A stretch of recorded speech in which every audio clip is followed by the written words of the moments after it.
అమరావతిలో ఎన్టీఆర్ గారి విగ్రహానికి సంబంధించి ఆ నీరుకొండ మీద ఎన్ని వేల కోట్లతో ఇదంతా ప్రచారం జరుగుతుంది. అది ఇంతవరకు ఆచరణలోకి రాలేదు. కానీ పొట్టి శ్రీరాములు గారి విగ్రహం ఆనాడు ఏర్పడడానికి మద్రాసు నుంచి తెలుగు రాష్ట్రం ఏర్పడడానికి ఆంధ్ర రాష్ట్రంగా విడివడి మనకంటూ ఒక రాష్ట్రం ఏర్పడడానికి తన నిరాహార దీక్ష ద్వారా సాధించినటువంటి పొట్టి శ్రీరాములు గారి విగ్రహం అయితే అక్కడ ఏర్పడబోతుంది. రాజధాని అమరావతిలో విగ్రహ నిర్మాణ పనులు అయితే శరవేగంగా జరుగుతున్నాయి.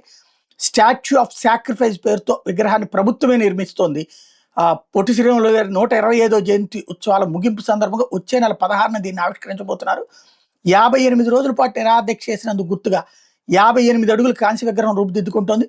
మార్చి 16న పొట్టి శ్రీరాములు గారి జయంతిని, డిసెంబర్ 15న ఆత్మార్పణ దినాన్ని ప్రభుత్వం ఇప్పటికే రాష్ట్ర కార్యక్రమంగా ప్రకటించడం ఒక ఎత్తు అయితే, ఈ విగ్రహానికి సంబంధించిన స్మృతివనం నిర్మాణానికి ప్రభుత్వం రాజధానిలో 6.8 ఎకరాల భూమి కేటాయించింది. ఈ ప్రాజెక్టుకి 150 కోట్లు ఏమవుతుంటే పొట్టి శ్రీరాములు మెమోరియల్ ట్రస్ట్ భరిస్తోంది.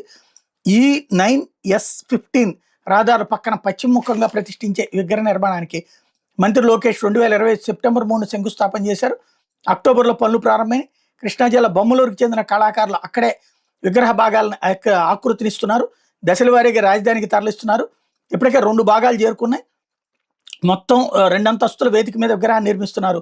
మొత్తం కలిపితే 110 అడుగుల ఎత్తు అవుతుంది విగ్రహంతో కలిపితే.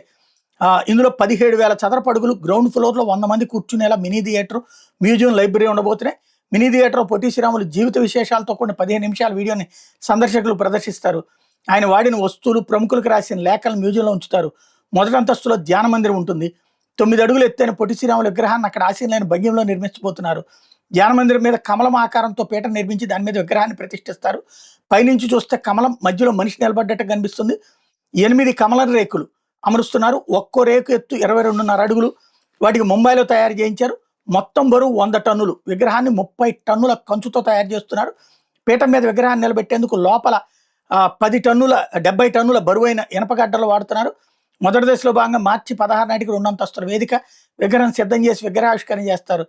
రెండో దశలో మరో 2,000 సీటింగ్ సామర్థ్యంతో ఆడిటోరియం పార్కు అభివృద్ధి చేయబోతున్నారు. దీనికి ఏడాది సమయం తీసుకోబోతున్నారు. ఏటా 1000 మందికి సహాయం చేయడానికి ఈ సందర్భంగా నిర్ణయం తీసుకున్నారు.